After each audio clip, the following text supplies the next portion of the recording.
Buddies welcome back. I am miss. So ఈ రోజు short vlog లో యాజ్ ఎ స్టూడెంట్ గా మనం ఎన్ని కష్టాలు పడి ప్రాజెక్ట్స్ అన్ని కంప్లీట్ చేస్తాము అని చెప్తాను.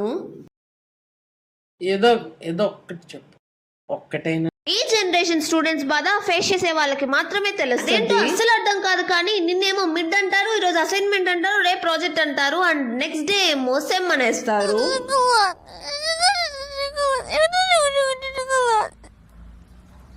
రాసి రాసి హ్యాండ్స్ అన్ని పెయిన్ వస్తున్నాయి, కానీ వాళ్ళకి మాత్రం అసలు జాలే లేదు. ఏంటో ఫోన్ లో ఎంతసేపు అయినా టైప్ చేయగలుగుతాం, కానీ అది రాసే దగ్గరకు వస్తే కాసేపు టర్మ్ వర్క్స్ అని సబ్మిట్ చేయాలి. లైబ్రరీ ఎప్పుడు ఫ్రీగానే ఉంటది కదా అని వెళ్ళాము. వెళ్ళినప్పటి నుంచి కామ్ గా ఉండండి, సైలెంట్ సైలెంట్ సైలెంట్ అంటున్నారు. మాకు అర్థం కాలేదు. మాకు అర్థమైంది ఏంటంటే అక్కడ ఉన్న మేడం టాప్ సీక్రెట్ ఏదో వింటున్నారు సీరియల్లో.